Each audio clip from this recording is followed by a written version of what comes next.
আসসালামু আলাইকুম এভরিওয়ান। আমি আজকে একা একাই বাইর হয়েছি। আমি সজীবের জন্য হালকা পাতলা কিছু গিফট কিনবো। আর সাধারণত আমি বাইর হই না একা, কোনো কাজ ছাড়া আর কাজ যাওয়া ছাড়া। এই আজকে আমি স্যাটারডে যাচ্ছি একা একা। যাই হোক, আপনাদের সাথে শেয়ার করবো কি কিনছি। আমার কাছে এখন এত টাকা নাই, যা আছে তা দিয়ে কিছু গিফট কিনবো। সবসময় তো ও আমাকে দেয়। আমি আগে জমায়া দিতে পারতাম, যেহেতু ইতালি আসার পর থেকে আমি যেটা করি ওটা আমাদের মানে একসাথে করে ফেলতে হয়, আমার কাছে টাকা বেশি থাকে না। যাই হোক, যা করি আমি আপনাদের সাথে শেয়ার করব। যদি ভাল লাগে তাহলে আমার সাথে থাকেন। গিফট করা আমার কাছে কেমন জানি লাগে। যাই হোক, আমি এত বড় লোক না, খুব গরিব মানুষ।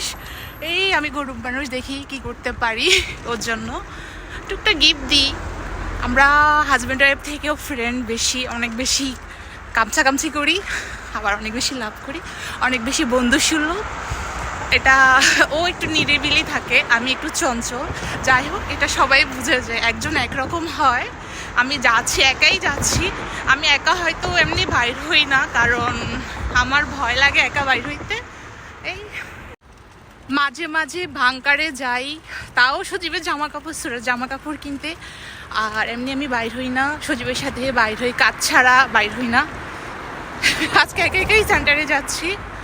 আমি বাসের জন্য ওয়েট করতেছি, বাস আসবে। এটা বাস কাউন্টারে যাচ্ছি। মনপাতি চালাইতাম, আগে সাইকেলে চালাইতাম, কিন্তু অনেক দূর হয়ে যায়, আমি এখন চালাচ্ছি না, আমার একটু প্রবলেম হচ্ছে। তাই মার্কেটে যাব, গিয়ে আপনাদের সাথে আবার আসবো। আমি বাস থেকে নেমে সেন্টারের ভিতরে চলে আসছি। এখন আমি এইচএমে যাব। আর সুরা পাপা আমাকে ফোন করেছে, ও সুরাকে আজ থেকে আসছে। আসার পরে এখন সুরাকে স্কুল থেকে নিয়ে ও চলে আসবে। আর ও নাকি আমাকে আজকে কোথায় নিয়ে যাবে ওর ফ্রেন্ডদের সাথে, জানি না। আমি জানলে রেডি হয়ে বাইর হইতাম ঠিক করে। ও কোনো কিছু না ঠিক করে বলতে পারে না, আর কোনো কিছু যে করবে একটা জাস্ট মানুষ একটা প্ল্যান প্রোগ্রাম করে ওটা করে না। আমি মার্কেটে চলে আসছি, মার্কেটের ভিতরে ঢুকে পড়েছি। আমি ওর জন্য একটা জিন্স নিয়েছি আর একটা লেগিংস প্যান্ট নিয়েছি, একটা খয়েরি কালারের। ওর এটা খুবই দরকারি জিনিসগুলোই নিচ্ছি। আর আমি নাইক থেকে একটা কনভার্স নিয়েছি ওর জন্য, ওটা আমি আগেই নিয়ে ফেলেছি। আরেকটা বডি স্প্রে নিব। আর সুরা চলে আসছে, সুরার পাপা ওকে আমাকে দিয়েও বাইরে কথা বলতেছে ফোনে। আমি আর সুরা আনা দেখলে আমার ছবি ওঠাতে মন চায়। আর আজকে আমি ভালোবাসা দিবস উপলক্ষে যে গিফট দিতে হয়, আনুষ্ঠানিকভাবে কিছু করতে হয়, আর ভালোবাসা কোনো দিন হয় না। আর যাই হোক, এমনি সজীবের এগুলা কিনে দিতাম, আমি ভালোবাসা দিবস ছাড়াই কিনে দিতাম, কারণ এটাই ওর দরকার। এখন যেহেতু সামার চলে আসছে, ওর কনভার্সের দরকার, ও তো নিজে কিনবেন না, আমি কিনে দেওয়া ছাড়া তো এক চুলো কিনে না, 5টা টাকাও বাইরে খরচ করে না। আর সবচেয়ে বড় কথা হচ্ছে ওর কোনো বাজে কোনো অভ্যাস নাই। এখন আমি সুরার জন্য ড্রেস খুঁজছি। সুরার জন্য একটা আমি ঢিলা প্যান্ট কিনেছি আমার মতোই, আর একটা মিকি মাউস গেঞ্জি কিনে দিয়েছি ওকে। আর ভালোবাসা তো ওর জন্যই, ও আমার জাস্ট ওর জন্য একটা গেঞ্জি আর একটা ফ্যান নিয়েছি। এখন আমি লিফটে উঠে যাচ্ছি। আর একটা লজ্জার কথা বলি, আমার কিন্তু লিফট ভয় পাই। আমি জাস্ট ওই যে আকাশে বজ্রপাত, তারপরে আমি অনেক কিছু ভয় পাই, গাড়িকেও ভয় পাই। এটা আমার কেন ভয় পাই আমি জানি না, আমি কেমন জানি হয়ে যাই। আসলে বাপ্পা চলে আসছে, আমরা এখন উপরে উঠে। ও আমাকে একটা বডি স্প্রে কিনে দিয়েছে, আর আমি ওকে একটা কিনে দিয়েছি। ওরটা ও পেমেন্ট করেছে, আমারটা আমি পেমেন্ট করেছি। আর ও আমাকে রাফ ইউজ করার জন্য একদম সিম্পল একটা সেন্ট কিনে দিয়েছে। আর এটা আমাকে অনেক আগে দেওয়ার কথা ছিল। সামনের মাসে আমাদের যেহেতু বাসা অনেক কিছু কিনতে হয়েছে, যেহেতু নতুন বাসা কাজ করাচ্ছে, ওর কাছে টাকা ছিল না, তাই কিনে দেয় নাই, তাই এখন কিনে দিয়েছে। ওটাও শেয়ার করব। আমরা এখন ভাইয়াদের জন্য অপেক্ষা করতেছি। ওনারা পাকিস্তানি ভাইয়ারা। আর ওনাদেরকে আমি একবারই দেখিয়েছি, আমি ওয়েট করতে করতে আজাইরা নাচতেছি। যাই হোক, আমি একটু দুষ্টামি করি, আমার দুষ্টামি করতে ভাল লাগে, ছবি উঠাচ্ছি আর দুষ্টামি করছি। আরেকটা কথা কি, আমি পাগলামি করতে ভাল লাগে, পাগলামি না করলে মনে হয় যে আমি মরে যাচ্ছি। যাই হোক, এরকম মনে হয় আমি একটু দুষ্ট পর্যায়ের, এটা হয়তো অনেকে অনেক মাইন্ডে নিতে পারে। আমি এমনই, আমি জাস্ট যেমন আমি তেমনই দেখাচ্ছি। ভাইয়ারা আমাদের রেঞ্জের বাইরে নিয়ে যাবে, জানি না কোথায় নিয়ে যাবে। আর সত্য কথা বলতে কি, আমি কারোর সামনে ভিডিও করতে আমার খুবই লজ্জা লাগে। আর ভাইয়াদের যেহেতু আমি পুরোপুরি চিনি না, আমি এই জন্য মানে ভিডিও করি না। আর ওদের সামনে তো আর সজীবকে যদি বলি যে ভিডিও করতে, ও আবার যদি কে কি মাইন্ড করে, তাই ওদের ভিডিও করি না। ওনারা আস্তে আস্তে পরিচিত হতে হতে, ইজি হতে হতে ভিডিও করতে পারো, এমনি আমার লজ্জা লাগে। আর সবচেয়ে মজার কথা, ভাইয়ারা কিন্তু অনেক গান মানে বলে, ওদের বাসায় গান বলে। আর সবচেয়ে মজার কথা হচ্ছে, ওনারা ওনাদেরকে বাথরুম সিঙ্গার বলে।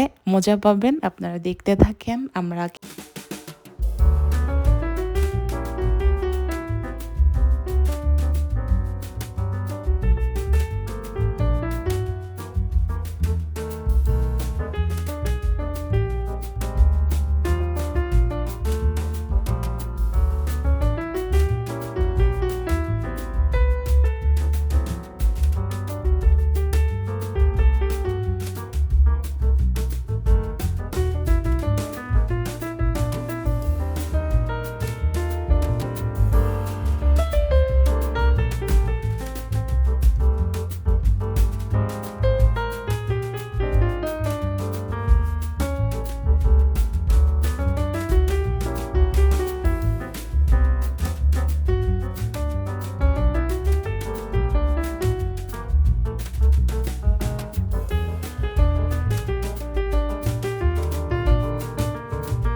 मेरा है तू ही मेरी मंजिल, तेरे बिना गुजारा है दिल है मुश्किल, तो मेरा खुदा तू ही दुआ में शामिल, तेरे बिना गुजारा है दिल है मुश्किल।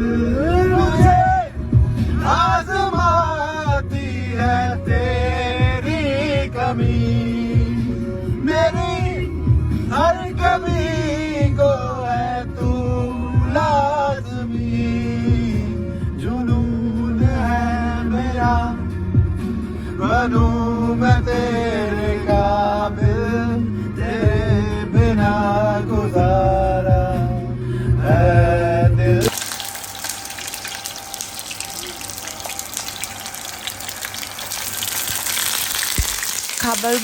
কাবাবগুলো খাওয়াচ্ছে, অনেক বেশি দেখতেই সুন্দর লাগছিল। আর অনেক সুন্দর পরিবেশন করেছে ওরা। আর আমরা কখনো এরকম মানে আমাদের জমিলা আছে কিনা আমার জানার মধ্যে, আমি জানি না। রেস্টুরেন্টটা এভাবে কাবাব আছে, কিন্তু এভাবে পরিবেশন করে না মনে হয়। যে যতদূর আমি অনেক জায়গায় তো খেয়েছি, সুন্দর একটা রেস্টুরেন্ট, এখানে অনেক দূরে রেখে থেকে, আমি জানি না, একটু গ্রামের দিকে। আর ভাইয়ারা ছিল, আমি রেডি হয়ে আসতে পারি না, আমার অনেক লজ্জা লেগেছে। আর ভাইয়াদের গান শুনে তো আমি হাসতে হাসতে মরে গিয়েছি। আমরা টোটাল 5 জন ছিলাম, তো যে যে যার ফেভারিটগুলাই নিয়েছে, সবাই একটু একটু করে সবার ফেভারিটটা থেকে ভাগ করে খেয়েছে। এই আর আমি তো খুব মানে কারোর সামনে খেতে কি লজ্জা লাগে না, অনেক লজ্জা লাগে। আর অপরিচিত মানুষ, যাই হোক। এটা 4 রকমের হালিম, এটা পাকিস্তানি কী ধরনের রান্না আমি জানি না। আর হচ্ছে তিল পরোটা, এটা অনেক মজা ছিল, ঘি ভাজা। আর এখানে হচ্ছে 3 রকম হালিম, মসুর ডাল হালিম, তারপরে হচ্ছে এটা ম্যাশ হালিম, আর একটা হচ্ছে মাটন হালিম মনে হয়। অনেক রাত হয়ে গিয়েছে, আমরা বাসায় চলে আসছি, অনেক রাত হয়ে গিয়েছে। আর এই সজীবের জন্য একটা সজীব পিৎজা নিয়ে আসছে, যেহেতু সকালেই কাজে যেতে হবে, 5টা বাজে, তাই ও সকালে খেতে হবে তাই। আর এই আমাদের কেনাকাটা। আর আজকের ব্লগটা যদি আপনাদের ভালো লেগে থাকে, আপনারা লাইক কমেন্টস করতে ভুলবেন না প্লিজ। সবাইকে আসসালামু আলাইকুম, ভালো থাকবেন।